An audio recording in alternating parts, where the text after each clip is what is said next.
السلام علیکم پیارے دوستو، آج ہم آپ کے ساتھ ادھوری محبت ایپیسوڈ 1 شیئر کرنے جا رہے ہیں۔ میں ہوں فیصل، یہ میری ریئل کہانی ہے۔ نومبر کا مہینہ تھا 2019۔ میں اپنے روم میں بیٹھا تھا، اچانک بیٹھے بیٹھے خیال آیا کہ فیس بک پہ کسی لڑکی سے بات کرتا ہوں۔ بات کا مطلب یہ تھا کہ کسی سے پیار محبت ہو جائے، یہاں سچے دل سے چاہنے والی مل جائے تو زندگی خوبصورت ہو جائے گی، اور شادی بھی کرنی ہے تو پھر۔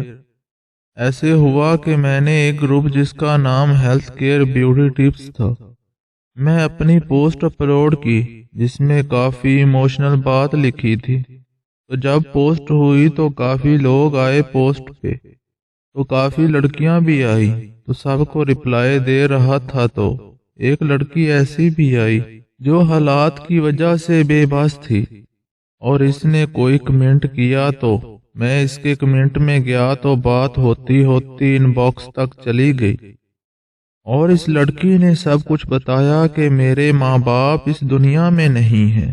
تو مجھے اس پہ ترس بھی آیا، اور باتوں باتوں میں سچ میں محبت بھی ہو گئی، اور کچھ دن تک بات دوستی بن کے ہوتی رہی۔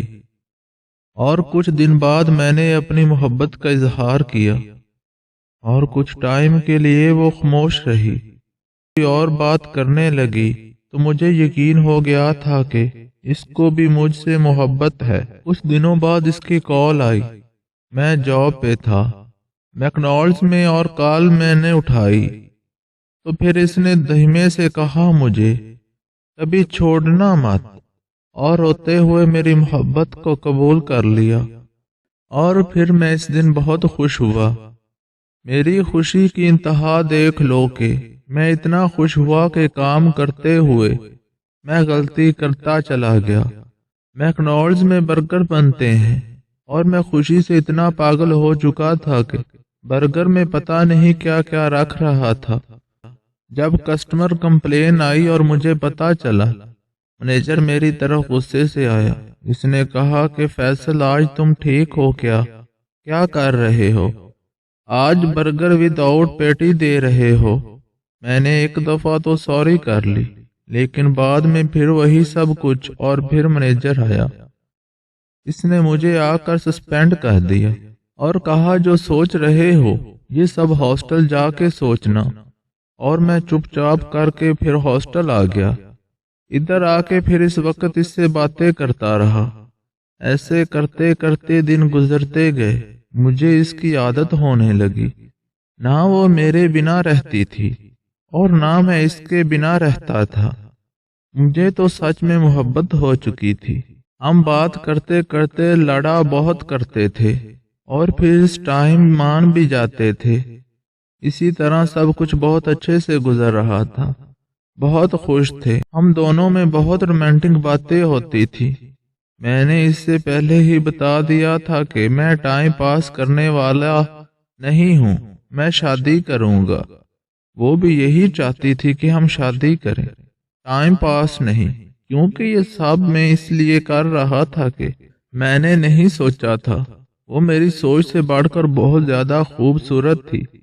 اس سے محبت میں کرتا تھا، اس لیے مجھے بہت پیاری لگتی تھی، اور مجھے یقین نہیں آتا تھا کہ یہ وہی ہے۔ اس پہ میں نے ویڈیو کال کی، تب جا کے مجھے یقین آیا۔ میں اسے دیکھ کر اور تجسس میں پڑ گیا، یار یہ کیا لڑکی ہے، میں اس سے شادی ہی کروں گا، جو مرضی ہو جائے، میں نے بس شادی ہی کرنی ہے۔ ہم دونوں بہت خوش تھے، میرا دل صاف سمندر کے پانی کی طرح تھا۔ میں اس پر اندھا یقین کرنے لگا، مجھے اس کے علاوہ کوئی اور نظر نہیں آتا تھا۔ یہی سمجھ لے کہ میں اس کے پیار میں پاگل ہو چکا تھا۔ اس طرح ہم باتیں کرتے کرتے کچھ دن گزرے۔ کچھ دن بعد اس کی ایک ریکوائرمنٹ آ گئی تھی، اور وہ کہتی تھی کہ فیصل، مجھے لگتا ہے کہ تم مجھ سے پیار نہیں کرتے۔ یہ سننے کی دیر تھی، اور میں پھر پاگل ہو گیا۔ میں بچوں کی طرح رونے لگا۔ اس کے سامنے میں نے کہا ایسا کچھ نہیں ہے، آپ میرے بارے میں غلط سوچ رہی ہیں۔ وہ کہتی کہ تم مجھ سے بات نہیں ٹھیک سے کرتے ہو، میں کوئی بات کرتی ہوں تم کوئی بات کرتے ہو۔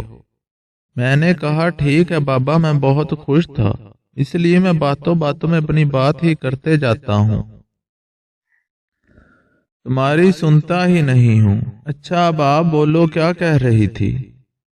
اب میں صرف آپ کو سنوں گا اور آپ کی ہی مانوں گا۔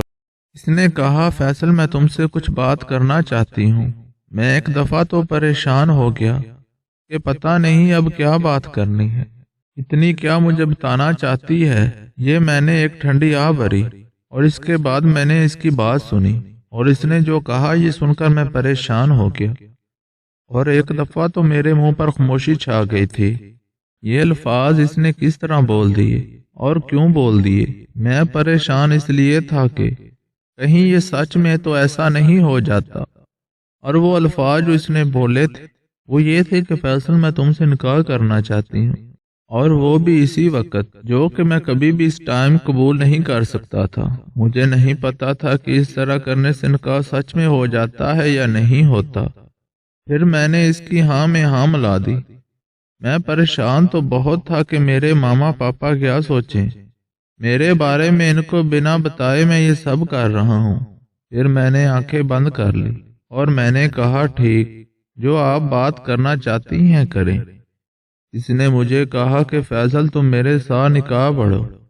اس نے کہا قاضی بھی تم ہو، دولہے بھی تم ہو، اور نکاح بھی تم خود پڑھو گے میرے ساتھ۔ مجھے اس نے بتایا کہ ایسا ایسا کرو، ایسے ایسے پڑھو، ایسی بولی، اور میں جیسے جیسے وہ بولتی گئی ویسے ویسے کرتا گیا۔ پھر جو اس طرح نکاح ہوتا ہے اسی طرح کا نکاح ہوا۔ ہمارے پاس نہ کوئی گواہ تھا نہ کوئی اور چیز، ہم نے صرف نکاح کیا خود کو حاضر ناظر کر کے، اور وہ اس بات کو تسلیم کرتی تھی کہ یہ نکاح ہو گیا ہے، اور میں یہ تسلیم نہیں کرتا تھا کہ یہ نکاح ہوا ہے۔ اسی کی خوشی کے لیے میں چپ کر کے ہاں کر دیتا تھا کہ وہ پریشان نہ ہو۔ اس طرح نکاح ہو چکا تھا۔ وہ بہت خوش تھی، مجھ سے بات کر کے، مجھ سے نکاح کر کے پتہ نہیں کیا کر رہی تھی۔ مجھے اپنے دل کی ساری باتیں بتاتی تھی اور میں اپنے دل کی ساری باتیں شیئر کرتا تھا۔ اس کے ساتھ میں نے کوئی بھی ایک بات بھی اس سے نہیں چھپائی تھی۔ اپنی زندگی میں نے اس لیے اپنی ساری باتیں شیئر کر دی۔ اگر اس نے مجھے چھوڑنا ہوگا تو ابھی چھوڑ جائے گی، اور اگر ساتھ رہنا ہوگا کہ زندگی بھر ساتھ رہے گی، کیونکہ وہ باتیں ہی کچھ ایسی تھیں جس سے وہ کچھ بھی کر سکتی تھی۔ اس کا فیصلہ کچھ بھی ہو سکتا تھا، کیونکہ میں نے اپنی زندگی میں بہت کچھ کیا، بہت کچھ غلط کام کیے ہیں۔ آج میں ان غلط کاموں کو لے کر بیٹھتا ہوں، سوچتا ہوں تو بہت سوچ میں پڑ جاتا ہوں۔ اپنے خدا سے معافی مانگتا ہوں کہ میں بہت گناہ گار ہوں، مجھے معاف کر دینا۔ میرے خدایا، میں نے بھی بہت سی لڑکیوں کے ساتھ فرینڈ شپ کی، لیکن مجھے جس نے بھی چھوڑا مجھے چھوڑا۔ میں نے آج تک کسی کو نہیں چھوڑا، کیونکہ جس کی جتنی اوقات ہوتی تھی وہ اتنا ہی کرتا تھا۔ جب کسی کا دل بھر جاتا تھا تو چھوڑ کر چلا جاتا تھا۔ آنے والوں کو دل کا رستہ بھی دیا اور جانے والوں کو خدا کا واسطہ بھی دیا، کیونکہ میں چاہتا تھا کہ میں جس سے پیار کروں وہ صرف میری بن کر رہے، کسی اور سے بات نہ کرے، صرف میری رہے اور مجھ سے شادی کرے۔ اس لیے ان لڑکیوں نے ٹائم پاس کرنا ہوتا تھا، وہ ٹائم پاس کر کے چلی جاتی تھی، اور یہ سب میں نے اپنی صوبیہ کو بتایا تھا۔ تو اس نے مجھے کہا کہ فیصل کوئی بات نہیں، مجھے پتا ہے زندگی میں اتار چڑھاؤ آتے رہتے ہیں، اپنی زندگی میں ہر انسان سے غلطیاں ہوتی ہیں، لیکن میں نے ایسا کچھ نہیں کیا۔ میں پاک صاف دامن عورت ہوں۔ اسے میری کسی بات کا برا نہیں لگا۔ اس کے بعد میں بہت خوش ہوا، اس نے مجھے اپنا لیا۔ میں بہت خوش تھا۔ ہماری فون پر بات ہوا کرتی تھی۔ وہ رحیم یار خان کے ایک شہر خانپور میں رہتی تھی، جو کہ لاہور سے 600 کلومیٹر کی دوری پر ہے۔ میں لاہور کے رہنے والا، میں نے آج تک سوچا بھی نہیں تھا کہ میں رحیم یار خان جاؤں گا۔ کبھی کبھی زندگی میں بھی نہیں سوچ سکتے تھے کہ میں رحیم یار خان جاؤں گا کسی لڑکی سے ملنے۔ مجھے نہیں پتا تھا یہ کس طرف ہے، کہاں پر ہے، بس اتنا پتا لگا تھا کہ میں نے اپنے پاپا سے بات کی تو میرے پاپا نے مجھے بتایا کہ یہ کراچی والی سائڈ پر آتا ہے۔ کراچی کے راستے پر اس طرح میں سوچ رہا تھا کہ چلو کبھی جاؤں گا اس سے ملنے، لیکن یہ نہیں سوچا تھا کہ اتنی جلدی چلا جاؤں گا۔